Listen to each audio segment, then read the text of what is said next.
وَلَقَدْ يَسَّرْنَا الْقُرْآنَ لِلذِّكْرِ فَهَلْ مِن مُّدَّكِرٍ۔ جی الحمدللہ رب العالمین والصلاة والسلام علی سید الانبیاء والمرسلین، اما بعد فاعوذ باللہ من الشیطان الرجیم، بسم اللہ الرحمن الرحیم۔ یا ایھا الذین آمنوا ان تطیعوا فریقا من الذین اوتوا الکتاب یردوکم بعد ایمانکم کافرین۔ ایمان والوں کو دو خطاب کرنے سے پہلے قل یا اہل الکتاب لم تکفرون بآیات اللہ، کل معبو فرما دیجئے اے اہل کتاب لم تکفرون بآیات اللہ، اللہ کی آیات کا انکار کیوں کرتے ہو۔ ایک اگلی آیت میں بھی خطاب ہے قل یا اہل الکتاب لم تصدون عن سبیل اللہ، اے اہل کتاب تم اللہ کے راستے سے روکتے کیوں ہو۔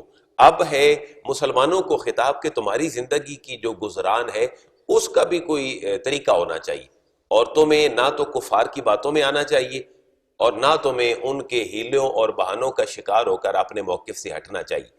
یہ آیت مبارکہ جو میں نے آپ کے سامنے تلاوت کی ہے، یا ایھا الذین آمنوا ان تطیعوا فریقا من الذین اوتوا الکتاب، یہ اپنا ایک خاص مفہوم رکھتی ہے۔ وہ مفہوم یہ ہے کہ حضور مکہ سے مدینہ تشریف لے گئے، مدینہ طیبہ میں دو قبیلے ایسے تھے جن کی سالہ سال سے لڑائی جاری تھی، اور وہ دو قبیلے تھے اوس اور خزرج۔ ان کے بارے میں شعراء نے بھی اپنے کلام لکھے، مولانا الطاف حسین علی نے ہم کتابوں میں پڑھتے تھے، وہ کبھی پانی پینے پلانے پہ جھگڑا، کبھی گھوڑا آگے دوڑانے پہ جھگڑا۔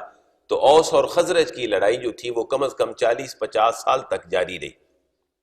جب لوگ دائرہ اسلام میں داخل ہو گئے تو انہوں نے یہ سوچا، پہلے تو موقف یہ تھا عیسیٰ ابن اللہ ہے، حضرت مریم کا یہ مقام ہے، حضرت عزیر اللہ کے بیٹے ہیں۔ اب ایک اور انہوں نے ہیلہ بہانہ اختیار کیا کہ ان کو دوبارہ آپس میں لڑا دیا جائے، مسلمانوں کو۔ اوس اور خزرج اسلام سے پہلے دشمن تھے، جب مسلمان ہو گئے تو پھر ٹھیک ہو گئے، ایک دوسرے کے ساتھ صلح ہو گئی۔ تو ایک دن حرم کے قریب اوس اور خزرج مدینہ طیبہ میں کہیں بھی حضور کے قرب و جوار میں بیٹھے بڑے اچھے موڈ میں، تو یہودیوں نے یہ دیکھا کہ ان کو کیوں نہ دوبارہ واپسی اپنے ماحول کی طرف کر دی جائے۔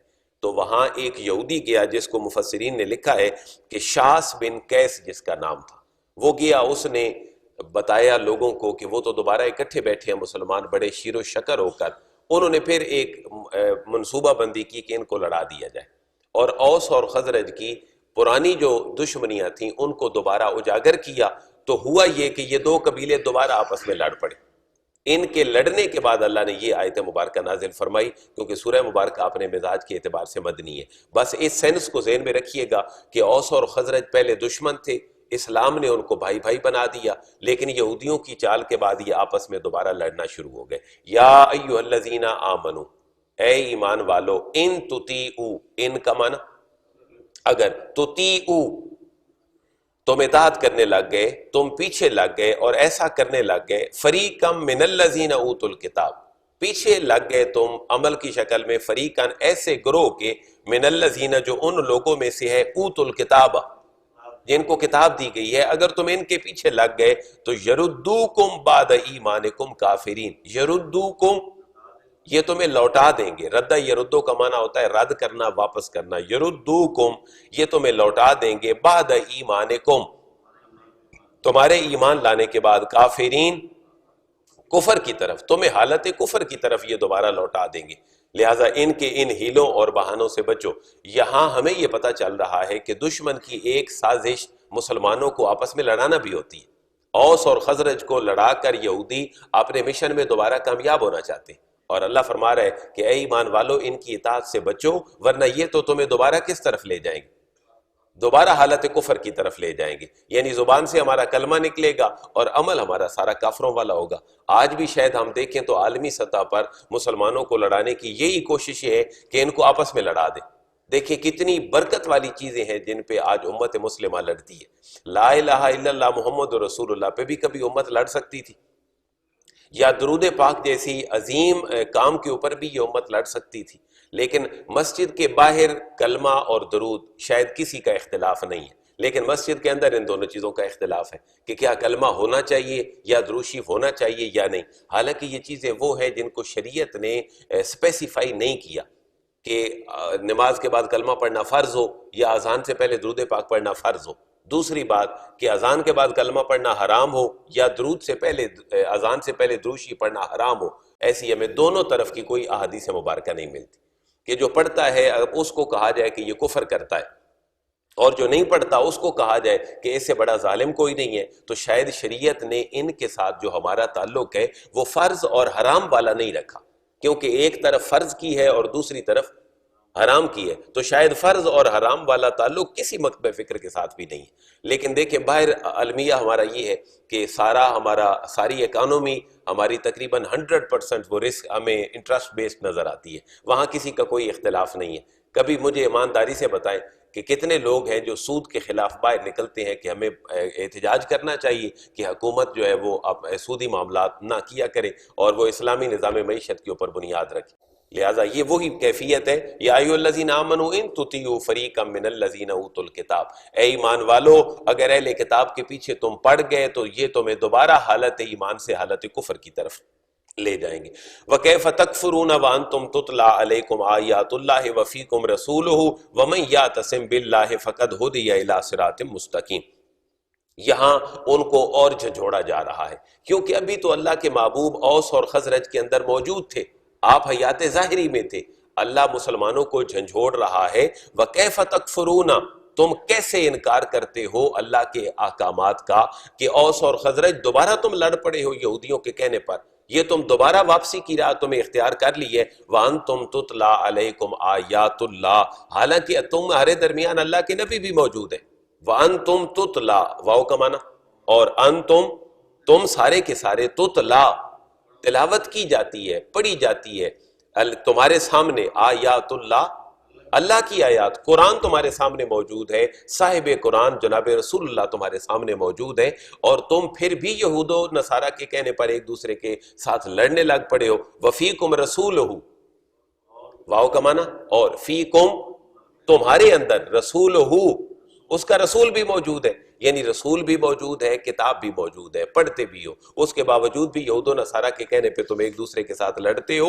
وَمَن يَعْتَصِم بِاللَّهِ فَقَدْ هُدِيَ إِلَىٰ صِرَاطٍ مُسْتَقِيمٍ، واو کا معنی، اور من جو یعتصم، اعتصم یعتصم کا معنی ہے پکڑنا، مضبوطی سے تھامنا۔ اسی سے اگلی آیت میں اللہ فرما رہا ہے وَاعْتَصِمُوا بِحَبْلِ اللَّهِ جَمِيعًا وَلَا تَفَرَّقُوا، وَمَن يَعْتَصِم، اور جو مضبوطی سے تھام لیتا ہے، باللہ اللہ کو، اللہ کے دامن کو، یعنی ہر معاملے میں اللہ کا خوف اس کے پیش نظر ہے، فقد ہدی الی صراط مستقیم، فا کا معنی، پس قد تحقیق ہدی، اس کو ہدایت دے دی جاتی ہے، ہدایت دے دی گئی ہے، الی صراط مستقیم، صراط مستقیم کی طرف۔ یا ایھا الذین آمنوا اتقوا اللہ حق تقاتہ، یہ وہ بات ہے جو سمجھنے کے لیے اس کا سمجھنا بہت ضروری ہے۔ قرآن نے سب سے زیادہ زور کس بات کے اوپر دیا ہے؟ ہم عموماً دیکھتے ہیں تو لوگ کہتے ہیں 700 دفعہ نماز کا حکم ہے، اتنی دفعہ زکوٰۃ کا حکم ہے۔ میں یہ سمجھتا ہوں پریکٹیکل کا اسلام کے اندر بہت تھوڑا حکم ہے، نماز کا کم از کم 700 دفعہ حکم نہیں ہے۔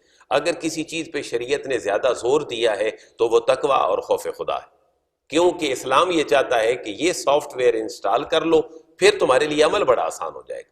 اگر تقویٰ اور خوف خدا آ جائے تو انسان ساری دنیا سے بے نیاز ہو جاتا ہے۔ میں پہلے بھی کہتا ہوں، آج میں اس بات کو ریپیٹ کر رہا ہوں کہ انسان کو کیا مل جائے تو وہ سمجھے گا کہ میں مکمل ہو گیا ہوں۔ مال کتنا ملے گا تو انسان کہے گا بس کافی ہے۔ کوئی لمٹ ہے انسانی فکر میں؟ نہیں۔ کتنے مکان، کتنی پراپرٹی، کتنا سوشل سٹیٹس، کتنا وہ ویل آف ہو جائے تو وہ کہے گا بس اب کافی ہے، اب مجھے کسی اور چیز کی ضرورت نہیں ہے۔ کوئی لمٹ ہی نہیں ہے۔ حضور نے فرمایا میری امت کے اندر دنیا داری کا یہ بھی ایک امتحان ہے کہ اس کے پاس اگر ایک پہاڑ ہو سونے کا تو وہ یہ چاہے گی کہ ایک اور بھی ہو۔ پھر انسان کی تکمیل کس کے ساتھ ہے؟ صرف تقویٰ کے ساتھ ہے اور خوف خدا کے ساتھ۔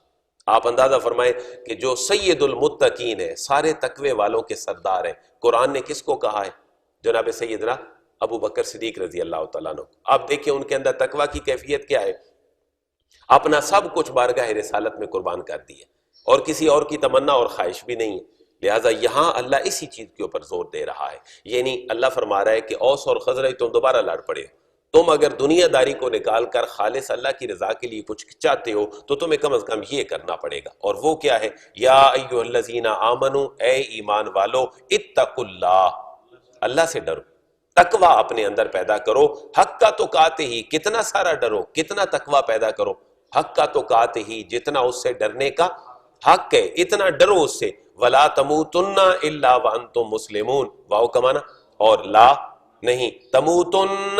میں نے ایک اصول چھوٹا سا بتایا تھا کہ جہاں بھی کسی ورب کے آخر میں نون آ جائے اور اس کے اوپر شد ہو، اس کو ہم نون ثقیلہ کہتے ہیں، وہ اس فعل کے اندر تاکید پیدا کرتا ہے. اولا تموتن، ماتا یموتو کا معنی مرنا، اور لا تموتو نہ مرنا، اب ہے تاکید، لا تموتن تم ہرگز نہ مرنا، الا وانتم مسلمون مگر اس حالت میں کہ تم اللہ اور اس کے رسول کی فرمانبرداری کی حالت میں مرو. اور اللہ اور اس کے رسول کی فرمانبرداری میں موت تمہیں کب آئے گی؟ جب تمہارے اندر تقوی اور خوف خدا کی کیفیت موجود ہوگی. ایک اور آیت مبارکہ ہے وہ بھی آئے گی، میں یہاں تھوڑا سا اس کی طرف اشارہ کر دوں. اے ایمان والو اتنا ڈرو جتنا اللہ سے ڈرنے کا کیا کوئی ادا کر سکتا ہے؟ اللہ سے ڈرنے کا حق کون ادا کر سکتا ہے؟ شیخ سعدی اور خواجہ فرید الدین عطار فرماتے ہیں کہ انسان کے اوپر ڈرنا کتنا لازم ہے کہ کم از کم وہ شکر بھی کرے، صبر بھی کرے، ذکر بھی کرے. اور ایک سانس وہ اندر نکالے اور وہی سانس پھر باہر بھی تو آتا ہے. اگر اندر کا اندر ہی رہ جائے تو بھی موت، اور باہر کا باہر رہ جائے تب بھی موت. تو اللہ کا ڈر کیسے ہے کہ وہ اندر سانس کرے تو اللہ نے اس کو نئی زندگی دی ہے، جب باہر نکالے تو اللہ نے نئی زندگی دی ہے. تو ہر سانس کے اوپر شکر کرنا بندہ مومن کے اوپر لازم ہے. تو کیا اتنا کوئی کر سکتا ہے؟ تو کچھ علماء نے لکھا کہ ایک اور آیت مبارکہ اللہ نے اس کے بعد نازل فرمائی، وہ اپنے مقام پہ آئے گی. اے ایمان والو اللہ سے ڈرو جتنا ڈرنے کی تم طاقت رکھتے ہو. یا ایھا الذین آمنوا اتقوا اللہ ما استطعتم، جتنی تم طاقت رکھتے ہو. لیکن بہت تھوڑے مفسرین ہیں جنہوں نے ان کو ناسخ اور منسوخ مانا ہے کہ یہ کینسل ہو گئی اور اس کی جگہ پہ وہ آئی، بلکہ ان دونوں کا آپس میں گہرا تعلق ہے، یہ منسوخ نہیں ہے. اللہ سے ڈرنے کا حق انسان کو اپنی قدرت کے مطابق ادا کرنا چاہیے. وَاعْتَصِمُوا بِحَبْلِ اللَّهِ جَمِيعًا وَلَا تَفَرَّقُوا وَاذْكُرُوا نِعْمَةَ اللَّهِ عَلَيْكُمْ إِذْ كُنْتُمْ أَعْدَاءً فَأَلَّفَ بَيْنَ قُلُوبِكُمْ فَأَصْبَحْتُمْ بِنِعْمَتِهِ إِخْوَانًا. ذرا اس آیت کو اسی تناظر میں دیکھیں کہ قبیلے کون سے ہیں جو پہلے دشمن تھے؟ اوس اور خزرج. مومن ہو گئے، کس کے کہنے پہ دوبارہ لڑے؟ شاس بن قیس ایک یہودی کا نام تھا. اب اللہ بار بار اسی مفہوم کو بیان فرما رہا ہے، وَاعْتَصِمُوا بِحَبْلِ اللَّهِ، واو کا معنی اور اعتصموا تھام لو، پکڑ لو مضبوطی سے، بحبل اللہ اللہ کی رسی کو. اللہ کی رسی کیا ہے؟ مفسرین فرماتے ہیں اس سے مراد قرآن ہے کہ قرآن کو تھام لو. دوسری بات ہے محبت رسول کا دامن اپنے ہاتھ سے نہ چھوٹنے دو. اور تیسری ہے اوورال اسلام، قرآن اور محبت رسول. یہ تینوں مفہوم مفسرین نے لیے ہیں کہ اے ایمان والو حبل اللہ اللہ کی رسی کو پکڑ لو. کتنے؟ 1 2 3 4 5 جمیعا، سارے کے سارے اللہ کی رسی کو مضبوطی سے پکڑ لو. ولا تفرقوا، اور جدا نہ ہو جاؤ، تفرقے میں نہ پڑ جاؤ. اور وذکروا نعمت اللہ علیکم، وذکروا اور تم یاد کرو نعمت اللہ اللہ کی نعمت کو، علیکم جو اس نے تمہارے اوپر کی ہے. وہ نعمت کیا ہے؟ اذ کنتم اعداء، اذ کا معنی جب، کنتم تم سارے تھے، اعداء دشمن، عدو کی جمع ہے آدھا، جب تم سارے دشمن تھے. فَأَلَّفَ بَيْنَ قُلُوبِكُمْ، فا کا معنی پس الفا الفت ڈال دی، محبت ڈال دی، بین قلوبکم تمہارے دلوں کے درمیان. فَأَصْبَحْتُمْ بِنِعْمَتِهِ إِخْوَانًا، فَأَصْبَحْتُمْ پس تم سارے ہو گئے، بِنِعْمَتِهِ اللہ کی نعمت کے ساتھ، اخوانا بھائی بھائی، اللہ کی نعمت کے ساتھ تم بھائی بھائی بن گئے. اللہ نے تمہارے دلوں کے اندر محبت پیدا فرما دی. اللہ کی اس نعمت کو بھی تو ذرا یاد کرو. وَكُنْتُمْ عَلَى شَفَا حُفْرَةٍ مِّنَ النَّارِ فَأَنْقَذَكُم مِّنْهَا، واو کا معنی اور تم سارے کے سارے تھے، علا پر، شفا کنارہ، حفرتن گڑھا، گڑھے کے کنارے کے اوپر تھے تم. وہ تباہی کا گڑھا بھی تھا، وہ آگ کا گڑھا بھی تھا، وہ دوزخ کا گڑھا بھی تھا، اس کے تم کنارے کے اوپر تھے. فَأَنْقَذَكُم مِّنْهَا، پس اس اللہ نے اپنے رسول کو بھیج کر اور قرآن کو بھیج کر اس گڑھے کے اندر گرنے سے تمہیں بچا لیا. ایک ایک لفظ کا ذرا ترجمہ دیکھ لیجئے گا. وَكُنْتُمْ اور تم سارے تھے، علا پر، شفا کنارہ، حفرہ گڑھا، اسی سے نکلا ہے حافرہ یحفرو، اور حافرہ یحفرو کھودنا. حدیث مبارکہ ہے ایک، من حافر بیرا لأخیہ فقد وقع فیہ، او کما قال الرسول، جس نے اپنے بھائی کے لیے گڑھا کھودا وہ خود اس میں گرے گا. تو حافر یحفرو کا معنی ہے کھودنا، تو حفرہ اسی سے نکلا ہے چونکہ کھودا ہوا گڑھا ہوتا ہے، من النار تم آگ کے گڑھے کے کنارے پر تھے، فانقذکم منہا اس نے اپنا رسول مکرم اور کتاب ہدایت دے کر تمہیں اس گڑھے میں گرنے سے بچا لیا، فاکمنا پس انقذا بچا لیا کم تمہیں منہا اس گڑھے میں گرنے سے، کذالک یبین اللہ لکم آیاتہ لعلکم تہتدون، کذالک اسی طرح یبین بیان فرماتا ہے اللہ تبارک و تعالی لکم تمہارے لیے آیات ہی اپنی نشانیاں اپنی آیات لعلکم تہتدون تاکہ تم ہدایت پا جاؤ۔ انشاءاللہ کل 104 نمبر آیت مبارکہ ہم دیکھیں گے وَلْتَكُمْ مِنْكُمْ أُمَّةٌ يَدْعُونَ إِلَى الْخَيْرِ، اور ہم دیکھیں گے کہ ہم خیر امت کیوں ہیں، کیونکہ ہم عموماً ایک قرآن کا تصور یہ ہے کہ امت محمدیہ سب سے بہتر امت ہے، لیکن اس کے سب سے بہتر امت ہونے کی وجہ کیا ہے جو اللہ نے بیان فرمائی ہے، اور پھر اس کے اوپر کیا میں اور آپ پورا اترتے ہیں یا نہیں اترتے۔ انشاءاللہ کل اس آیت مبارکہ کو دیکھیں گے۔ اللہ تبارک و تعالیٰ قرآن کو اس کی روح کے مطابق ہمیں سمجھنے کی توفیق نصیب فرمائے۔ وما علیہ الا البلاغ۔